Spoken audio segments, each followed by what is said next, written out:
Yes, Mothepana. That's Dina. So I guess at this point, your mother could even have changed your name and say, "Ausale Mothepana Mothepa you are." You are no longer a young girl; you are a big girl. Yeah. And tell me, Ntate Mokgoadi wa Dipela, are you related? And the Mokgoadi wa Dipela, we are related. No, Maraki, I think from him, ki generation ya bokaenna, ki great grandfather. I wanted to say that this gene of art must come from the old man, Ntate Mokgoadi. Yeah, Ntate Mokgoadi, we are actually related. Yeah, he was a real celebrity when we grew up. With what do you call Dipela in English? I'm not sure. Is it but I think it's contemporary jazz or something. There's a contemporary, but the Africans have got the way. In Africa, in Top Africa, they play it a lot. There's a name for it. If you ask this famous South African traditional musician, he will know it. I forgot his name. I even went as far as trying to get his music in Tola, because Tola FM has they have his collection. Yeah, so I needed, they own the collection, so if I want them, they would have to sell it to me. Did you know that? Did you know that song? His famous song was, he was singing about himself. Mokgoadi means the son of Mokgoadi, ne? The son of Mokgoadi, and then he will say, "I'm the son of Mokgoadi." Skwakwalala Stlakamas, meaning that I don't know what Skwakwalala means, but he comes early in the morning, and that was the famous song in the whole Sekhukhune. Because I think he actually has the rights. He has the copyrights to the concept of Studio Combo. But it was a story in Radio Bantu or Radio Lewa, and then he made a song out of it. Now everybody sings about Tolio El Combo. Anyway. So now I understand. I would really would like to have collection of his music, because at the time when he was singing, we were still very, very young. So we just picked up here and there, and not really. But my work right now is to just go back and properly even find out on the proper family tree how we come from. We come from Duat, but how we actually, then the family tree, how is it? He played a very key role in the Sekhukhune region with his art, because he made people understand their tradition. That's the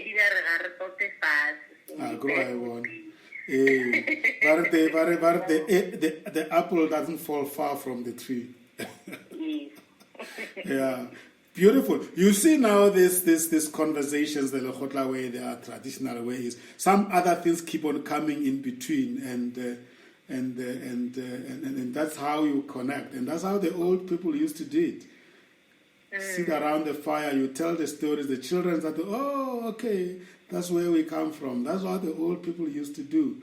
As we become enlightened and civilized, if you may use that word without being derogatory, in other words, getting exposed to other things, we don't have to drop off who we are and where we come from. You didn't know that I'm from Genfest. No, I didn't know that you're from Genfest, but I was just intrigued by the surname, and I thought maybe we would get a time in our church to say, because even in Kutupu there is Barazima. There's a lot of so I know the Zimas. Zima name, it might be coming from our Arad, but you will never know until then you engage. Yeah. The Zimas are from Ramalak. And and the old man had about 7 wives. That's why we are many. That's bad. Yeah, no, it's not bad. I'm saying he was Inyanga. He was gifted, and you know how the Inyangas used to, the traditional healers used to do in the olden days. If you are not able to, they should be yes, yeah, no. If you are not able to pay for the help they give you, then you might just give a wife. I mean that's how they used to do it. I mean we know it sounds very abusive, but that's how there was nothing for nothing for free. But they were not impossible. So if they came and saved the homestead, then you can say, okay, we don't have anything to give you, but if we don't have a cow to give you, we promise you a wife. It sounds. That's why I say these are the things that used to happen. We are not saying that we are endorsing them, but that is how we came about. And my mother was married to the Zimas, and that's how actually I became a Zima. Yeah. Anyway, let's go back to our topic. So you now enter the world of work. Yes, I now enter the world of work. I became a student assistant for a year in the student center in Soshanguve. So where student centers everywhere. So you had left you left the social development. No, before the social development, I became the student assistant. Yes. Then from becoming a student assistant, then I went to social development as an intern in the labor relations directorate. Yes. So for 4 months I've been there, and then the then secretary of the director left the work, and then we got a promotion in another department, and my director then came to me and asked me to come and stay in the position where the secretary was staying, just to take calls and make sure his office is run smoothly. And at the time, you just take instructions to do what they say. I think I did that for a month, but he liked what I was doing, and he called me and he approached me to say, how about, I like what you're doing, so, and I don't have a secretary at the time, so can I keep you here? I think being there for 4 months, I had already understood the processes, because I'm not really far from what is being done here, because I was doing it in the health office, which I realized labor relations is misconduct, grievances, but it's not really what I would like to be in disciplinary hearings and have people dismissed. My experience didn't go well with me, actually. So I didn't say no. I agreed for a director to. I helped the director until I think on the 6th month, he appointed me to be in contract. He gave me a contract appointment as secretary now. At that point in time, for another person, it would be, people actually gave me that you are actually doing career suicide. For me, I don't know, it was not for that, but I just looked at it beyond my 12 months of internship. I looked at it that way, to say that comparing, I can stay here and secure employment for quite some time, other than this internship of 3.7 that will end in next year March, and I might be unemployed again. So I think for 2 years I became a secretary, but I became not just an ordinary secretary that would just only focus on the director. My director at the point would act as the chief director. So it means he manages 4 directors. So you were almost like an office manager. Yes, an office manager that goes in around helping everyone who cares to need help if they in the chief directorate if they want to work. My volunteer is still there. I still say I don't mind. If you need help, please call me. Because I'm still doing what I need to do in the office.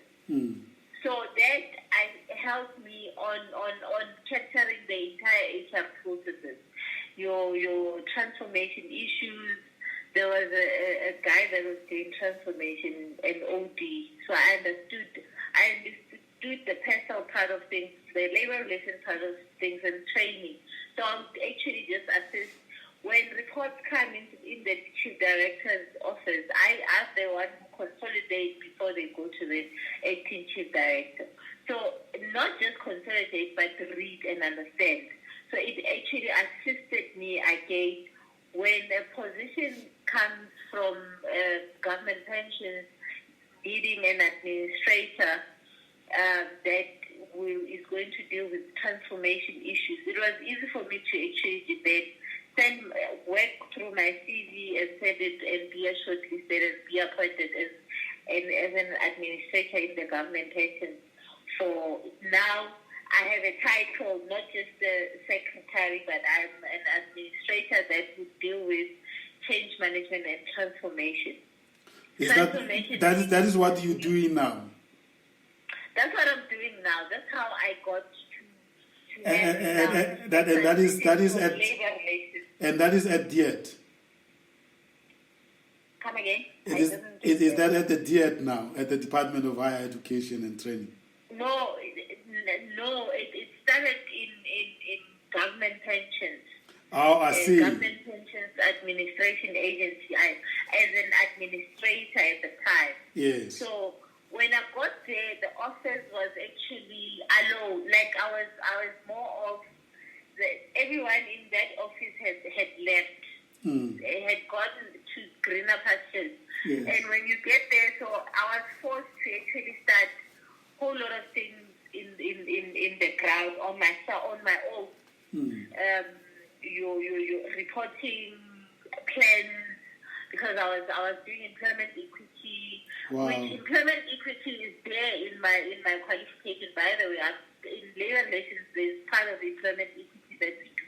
There's diversity, there's disability management, and also change management. So change. The last part of change for me was there was a Deloitte at the time that was consulting with government pensions.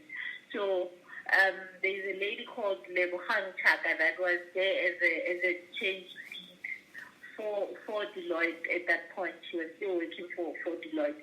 That lady, I even to date, I acknowledge her, and I'm grateful for her because she knew I didn't understand anything in the change space, and she actually then worked with me because I was the change resource in that office that was supposed to work with them. So they actually then assisted me to, and I was forced to actually just grow up and learn that process, and I actually enjoyed learning the change. And she told me that you need to be a certified practitioner, process certified change practitioner, get the certificate, get the training, you'll be fine. With the processes, I had already captured the skill with her by my side and the team. And then the transformation part was not too much because it's legislated. You know things when they're legislated. You know the processes. The Act, Employment Equity Act, the Act tells you what to do to prepare a plan. You follow the processes. You do that, then you work. So in my office, I actually had to do everything from scratch, including the policies and the plans, and which worked for me because then I ended up then being appointed as an assistant director there. I started acting as an assistant director. Then I got appointed, and then I was working. I got 2 interns. The other one left. I was left with just one, Mothepana Persistence. We worked. I worked with her for 3 years. After I think one internship ended, and then it was just contracts being renewed. And after, I've always told her that, I'm praying for a breakthrough for her, because it's stressful when you having 6 months, 3 months contracts. Then we left when we were leaving government pensions. We left on the same day. She was going to UIF. I was going to higher education. Now appointed in 2018 November. Then I got appointed as a deputy director there. 29 years. I was still 29 at the time. Because I'm 31 now. I'm Sure. finishing That is an acceleration of note, yeah?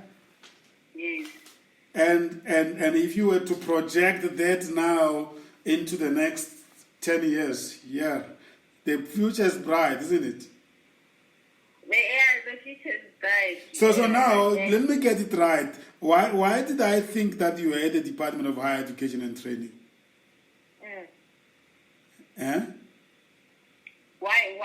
Why did I think that you were working for the Department of Higher Education and Training? I'm not sure, because I think, didn't you see my profile? No, I thought I picked it up. Maybe I'm confusing you with somebody else. So you are at the government pensions now? No, I actually, from government pensions, I was an assistant director there. Yes. On November 2018, I got appointed at higher education and training. Okay. As a deputy director. Director at government pensions. So now I became appointed as a deputy director at higher education and training in 2018 November. Yes. Responsible so, yes, for? Responsible for? So responsible for the change management and transformation and service delivery now. Yeah, that's what you mentioned. Sorry, I missed that. Change management and transformation and service delivery. Yes. What does that mean? Your service delivery, it includes, there's a process called operations management framework. So in there, we have quadrants. We have service delivery models, where we develop service delivery models for the branches. We have business process mapping. We need to map processes for the branches as well, for the department as a whole. We have service operations procedures. We have service standards, and also the Batubili programs. They are there as programs. The Batubili principles. They have each and every principle has an activity that you have, and you need to do for the department, and you need to report on a quarterly basis. There is some similarity in. Sorry. I'm saying I'm actually then responsible for making sure that happens for the department. Yeah. There's some similarity in the approach in terms of growing your career. I started, when I started in HR, although I didn't study HR up front, but I studied later through other programs. I was always a business administration, commercial environment, because I did BCom in transport economics and business management. But when I went into HR, I became a specialist. So I was responsible for graduates, high school students into the banking environment. Then I became a consultant for employment equity. Only then did I go into general management and later back into specialization. And you started also with specialization. You thought you were going to be a labor relations specialist for a while. Yes. And then you figured out that, no, I might have enjoyed studying it, but I don't like firing people. Yes. and then you find a detour by being a secretary administrator, and then you got exposed to all HR processes. Yes. And now we went back into specialization, which is transformation. But I can see service delivery is also an element of general administration, right? Or general management. It's a very big. It's general management actually, because it's a very big element, and that is more far from HR a bit. Yes. But it's because they put it as a compliance. They put it under HR, but when you look at it, it's more business strategy, because you align it to the objective of the business. So it's more of a general management. So yeah. So you have just answered with the detailed explanation of what happened. You have just answered the question, because when we invite people to come to the Commercial Radio Africa platform, we want the story that people will sit on their edges and say, "Oh my wait," and I hope I was able to deliver it. Yeah, and also relate, because this is a very common story of many of us. So if I'm a high school student and listening, and I'm really attentively listening, I'm picking up quite a lot of things, the do's and don'ts. But I'm also picking up the blind spots that you had. Naivety as well, isn't it?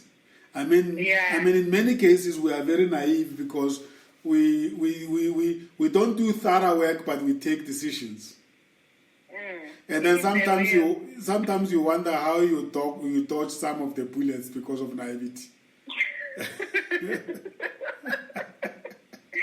The risk taking, because sometimes you see that, here I'm taking risks, but at the end of the day, they pay off. Yeah, but South Africans are one nation.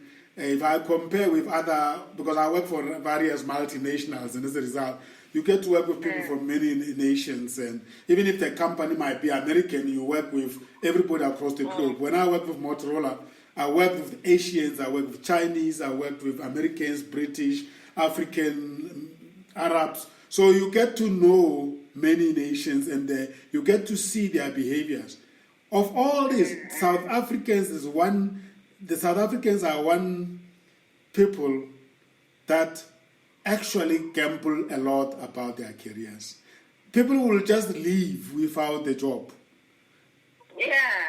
Or people will just take a job without actually checking whether they've got the required competencies. And if the person who's on the hiring side says, "Yeah, you are the right one," they just go in. And then when they are in, they figure out that, no, this is not what I want. And then they just leave. It has its own benefits, but it has also its own risks. Yeah, it has its own risks. But I think another thing of the cause of that is the high rate of unemployment. At times, then you become desperate to just take whatever is being put on the table. But that's where then coaching becomes so critical. I always say to people that coaching is like a lawyer next to you. Because when you hit those blind spots, the coach is there to reorientate you. And say, no, this is where you need to stick to this lane. Yeah. For now. Yeah, we normally don't tell you, but we make you see what you didn't want to see. I think that's my next. That is my next. I'm interested in the coaching terrain to actually then learn more into that, and firstly acquire a coach for myself. Secondly, then become a coach for somebody else. Probably, yes. I feel like I can offer. No, you have a lot of what we call perspective, because people, they make a huge mistake when they want to become coaches, and they think that you're going into coaching to learn lots of content. No, coaching they train you on your own perspective. You already have a very rich perspective. The perspective is basically say all the things that make you who you are. You come with into coaching, and then you say with this type of perspective, we're gonna build you. So I have a lot of clients of mine that I've coached for many years, who then became attracted to the profession of coaching itself once they understood that what you learn in being a coach is the methodologies, the models, the templates, the approaches and the philosophies and the concepts. But when you coach, you apply yourself. Now your story is a thriller. It has so much, you have taken so many risks and yet you didn't realize that. Actually, if you look back, you had a lot of people who kept on challenging you, like your mom. If they were not there, things could have gone very bad. Do you think they would have gone very bad? Because I feel like I would have still made it somewhere somehow. I would have became a deputy in the office of the minister or deputy something right now, or I would have been maybe in the television. You'll never know, because we still have those. Yes, I acknowledge your point. Say, the likes of my mother actually has had a way of paving my career or coaching my way, this way that I'm having right now. But I still believe to say, had it not been that, something would have been. I think I'm more of a positive person in a way, because I just believe everything is. So I'm one person that believes if I put my mind into something, it is possible. It's going to happen. It should happen. It might not happen now, the time I wanted it, but it will eventually happen. Do you believe in the power of the universe? Yes, I believe in the power of the universe. Do you know a saying that you say, Morero wa leeto ke rona mosepediši ke Modimo? Yeah. But God listens to us. When you speak to Him, you tell Him your story, and He will listen. Do you know that 99% of our thoughts, we are not aware of them? Yeah. You are only responding to the thoughts that you are aware of, but 99% of the thoughts that shape us, we're not aware of them. Yeah, that's true. That is very and there's a very powerful, and I've shared this before, and those who are listening to it for the second time, I apologize. But for your benefit, I would like to share that with you, because it comes from Mahatma Gandhi. And it's very, very rich. We must not underestimate the power of our subconscious mind. It does drive quite a lot of our decisions, but it does not mean that we are aware of it. You have to be trained to understand how your conscious mind can feed your subconscious mind with thoughts that will then guide you to achieve the objectives that are aligned with your life purpose, which sometimes we don't even know what it is. You think rationally that I could have done this if this was not happening, but that's not how the subconscious mind interprets things for you. That's deep. That is deep. But it's just the power, the way the mind works. That's too deep. That's very deep. But listen to what Mahatma Gandhi said. He said, and he talks about the beliefs, and the concept of the core beliefs, that our core beliefs are informed by what we were exposed to as we grew up. And the core beliefs are really fundamental. And if you are not aware of them, for instance, there's a saying that that is a core belief that was enforced on us by apartheid designers. And it stuck with it, and for you to unlearn that, you may say, no white man will tell me what to do. But deep down, your core belief says, yes, So Mahatma Gandhi said, your beliefs and I could add your core beliefs, become your thoughts. So your thinking is influenced by your beliefs. Yes. And those thoughts become your words. You say things that are actually coming from your thoughts. And if you are very well trained, you will be able to refuse to imitate those thoughts because you are consciously aware. But in many cases, you are not. So you verbalize your thoughts in ways which then become actions. And those actions repeatedly done, they become your habits. And then the habits transform into becoming your value systems. And then, of course, they define your destiny. And there would be that saying that there's a power in the spoken word. Aha. Why did they say that? It's because the spoken words are just repeating the thoughts that are preoccupying your mind. Yeah. But if you are conscious of which thoughts to harbor and which thoughts to ignore, you now understand the fact that your conscious mind is a key that unlocks your unconscious mind. Therefore, you will be able to avoid thoughts that are negative. Yeah. Because when you give your subconscious mind negative thoughts, that's why you wake up in the middle of the night, you have nightmares, because now you have fed your subconscious mind these all horrible things. Sorry. I think I did another engagement that I could see outside. I was like, but that is now when you're going to go into coaching, you need to understand all those sub aspects, Yeah. and that's what then in coaching they will teach you. But you come with what you have that life exposed you to, then you could become first be coached, and then once you have experienced it from the other side, even us as coaches, we also get to do sessions where we are being coached, and we also get to attend supervisions with more advanced coaches. Because you're working with people, you're not working with machines. yeah, you're working with people and You can cause a lot of damage. Yeah. Yeah? But I think this is actually a very interesting process, and I feel like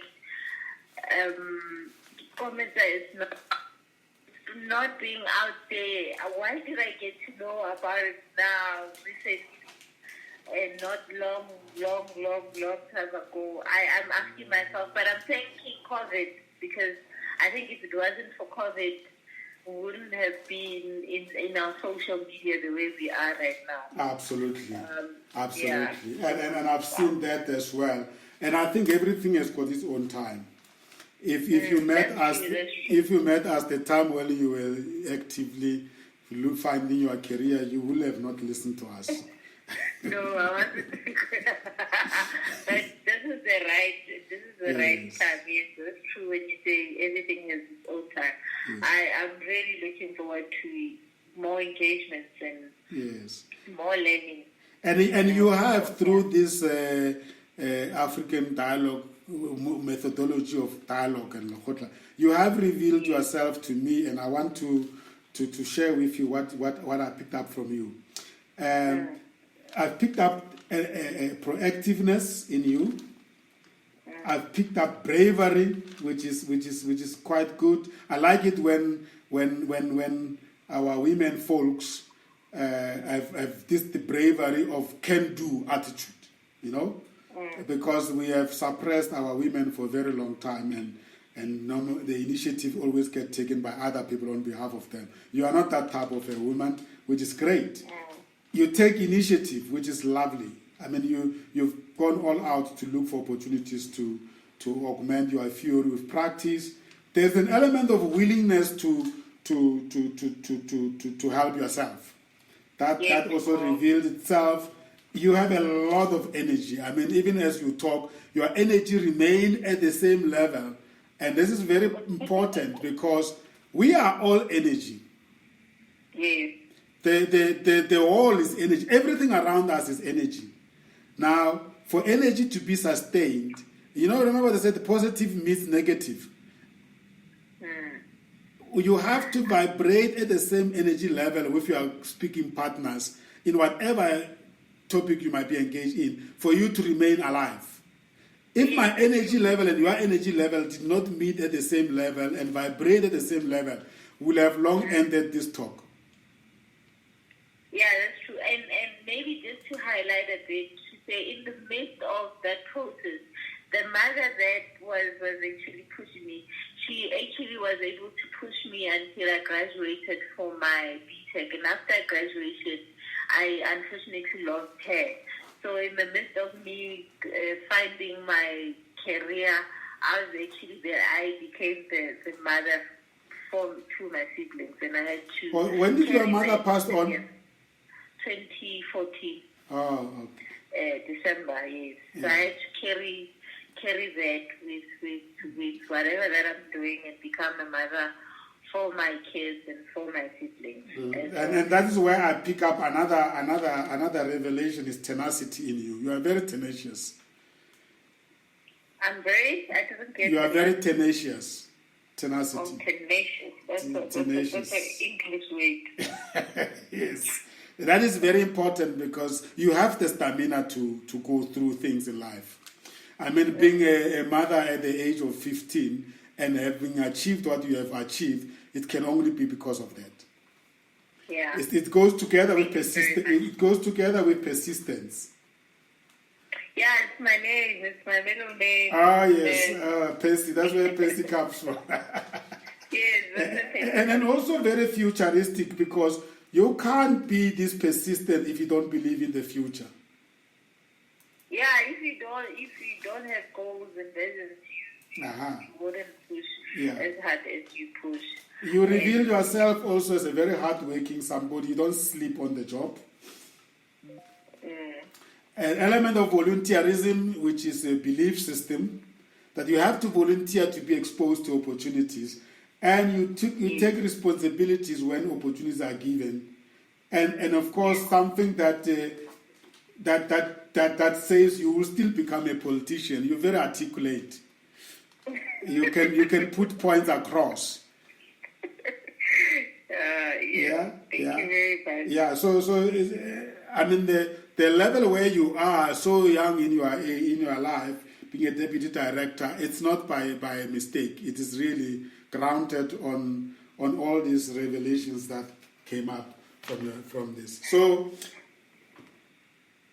so we need to bring it around. I just thought I should share that with you because it is also not for you. It's for the people that will listen to your story to see if they could actually pick up these things that I'm sharing with you, which I think people can benefit from. Thank you very much for allowing me to share my story. Lovely. We normally do a checklist at the end. Yeah, sorry. I'm saying this is my first radio interview. I'm so excited. I can't wait to share with everyone. Lovely. You must share the link with them so they can listen to you. We'll let you know when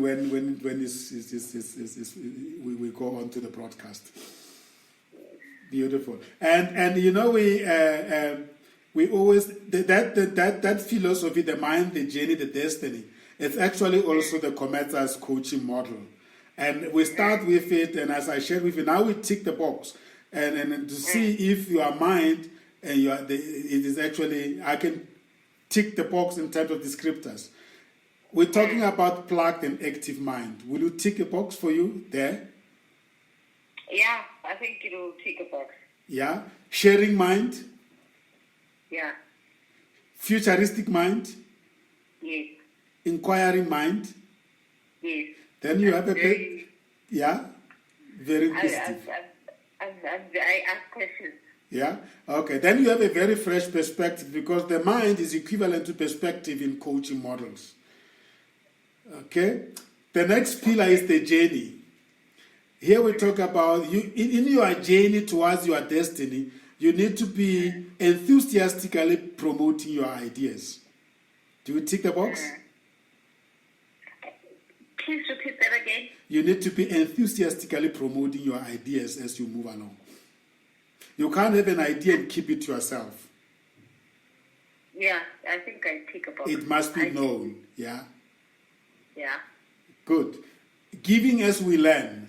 In other words, sharing the knowledge as we learn. Yes. Good. I do tick a box. retaining and investing into our learnings or earnings. Yeah. Yeah. So to multiply yourself, you need to keep on reinvesting, either in the form of multiplying your knowledge, or it could also be material. If you acquire material and you just spend them, you are not going to be able to sustain yourself. I actually read a lot. Yeah. My spare home I have a lot of books I read. Lovely. Searching for new opportunities. You did that. Yeah, I think I'm one person that would say I do look for new opportunities. I think I'm one person that whenever there's something presented to me, it's more, or whenever I see something, I want to actually just try and look for opportunities there and just say what's in it for me. But I don't go just what's in it for me. I even go beyond what this thing, who can this thing help? If it's not for me, then I can shift it to somebody else. If you, for example, if I interact with you and I understand your objectives and they don't talk to me, I might happen to know somebody that talk to. I'll connect you with that person. That's the type of person I am. Lovely. So you connect people. Yeah, something like that. Even work. Yeah. If I'm in LinkedIn and I see something and I know that that this team is actually dealing with this, I say something, I'm going to forward to you to say, yeah, try it. Yes. And let's see. Lovely. That's great. And then, of course, the last pillar is the destiny, which is basically where it doesn't mean that the destiny is the end, but when you achieve your destiny, you then actually, it becomes your legacy, which becomes the inheritance for the generation after you. That's why the destiny is very important, because it has to do with our life purpose. Yeah. It's more of now creating a specific wealth. At the end of the day, you know that when you've gotten here, you've actually then achieved 1, 2, 3, 4, 5. Absolutely. And somebody can still benefit whether you are there or not. Yeah. And when you have done very well in achieving the destiny and your life purpose, you don't fear death. No. You almost want to say, hey, I wish I could be at my funeral. I have achieved so much. Well. I have achieved so much that I can't wait for the people to read my obituary. Biography. Because you would have known that you've done well, you've served people. I still have a lot of things to do. I still have to go back to my community and service them and try and do my bit. I recently then joined hands with my then high school friend. They started Love Light Foundation. I'm not part of that registration, but I'm just part of assisting them on getting hold of things. They're doing what their objective is to ensure that because they are hungry, but now they're not fine, and so we get a basic needs, we get a sanitary pads, and so I'm just on the background. If I have money, sometimes I can get it out of my pocket to try and assist. So my energy now is going to be there. But personally, I'm a board member of Lead Change Organization. It's one organization in Dobsonville that focuses on people with disability, skills development, and leadership. I'm actually just on my side. I would just, like I'm telling you, that networking for me works for me, but works again for other people. So I would just channel the funders to their side so that they can engage and get funding and they be fine. But I'm actually expecting to. I know my vision is bigger than me right now, and it scares me at times. But I'm thinking there's still a lot of things that I need to do, but basically just go back home and and do a lot more than what I'm currently doing. Amen to that.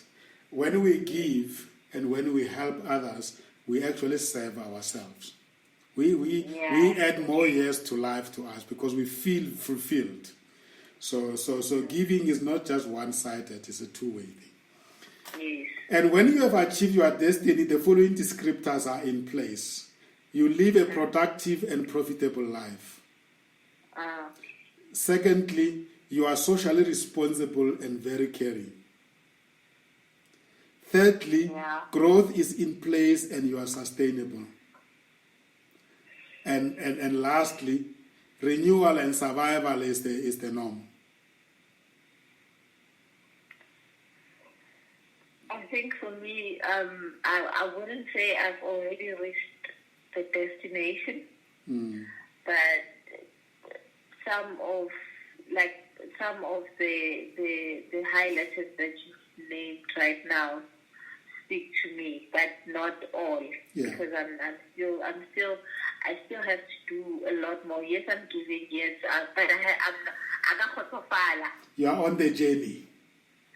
Yes, on the journey. I still feel like I even ask God, oh God, not now. There's still a lot of things that I need to do for you people. Beautiful. So just spare me for that so that I can. But socially, I'm giving. My other friend Zakela called me Maschala because she knows that I would just compromise my things for somebody else that really needed it most. Beautiful. And with the weight that I'm carrying with my family, I think the universe just talks to you when you are more giving. Absolutely. And that's my belief. Absolutely. Let's check out what was confirmed for you by this Lekgotla conversation, the African way. Well, I think I would be more grateful and appreciate your highlights of me, and I think only today that I got to realize when I'm speaking my story that I am tenacious. and our conversation, the learnings that there's a lot of things that you said that I think I think I know. I think I've done my research about the radio, but I feel like there's still a lot that I still have to get my head around. You've spoken about coaching that speaks to me as well, but the work that the organization is doing on early childhood development, it's how the connection of how from the early childhood to transitioning to high school, transitioning to tertiary, transitioning to now career, how you explain, how the explanation, how you connect the dots, the dots. I just mind intriguing. So now it tells me that I still have a lot of work to do. Wonderful. And I think I can probably contribute somehow. I don't know how, but somewhere, somehow, I need to contribute to the organization as well, to the club. Yes. And you consider you gave yourself a member, if I can call it that. My colleagues will definitely be listening, and I can tell you they will touch base with you, or you can go online and you will see it for yourself. That's for sure. But thank you very much. This has been wonderful. Thank you for your generosity. We don't take it for granted. Sharing your life story with the public is a quite a big ask, but we feel that the country, the continent, the world needs such stories, especially these times we are living in. Thank you for that. We have learned a lot, and I'm sure the listeners will definitely agree with me there. So, yeah, any last remarks? Thank you very much, Mr. Sima. Thank you very much to Mr. Mulava. Yeah, Michael Mulava. Michael Mulava. I'm very much grateful for this opportunity to share my life with you, with the public, and I hope it will touch someone somewhere and change a life. I think. Fantastic. But I'm very appreciative, and I'm very happy and excited. This is my first radio. I hope it's not my last. And yeah. By all means, there's a lot I'm sure we're gonna share. We're gonna learn from you as well. Great stuff, dear listeners, ladies and gentlemen. That was Mothepana Persistence Mokgoadi. You have heard for yourself, and I think there's a lot behind her story to take home with. Once again, my name is Sam Zima. I am the CEO and the Executive Business Coach at Commerce GOC International. Visit our website www.commerce-goc.com, and as indicated, you are welcome to become either an individual or corporate member at Commerce Friends and Supporters Club NPO, and that you can do online at www.commerceclub.africa. You are welcome to write to us at callcenter@commerce-goc.com. We thank you for tuning in. We are looking forward to welcoming you at our next broadcast. Goodbye, be safe, and take care.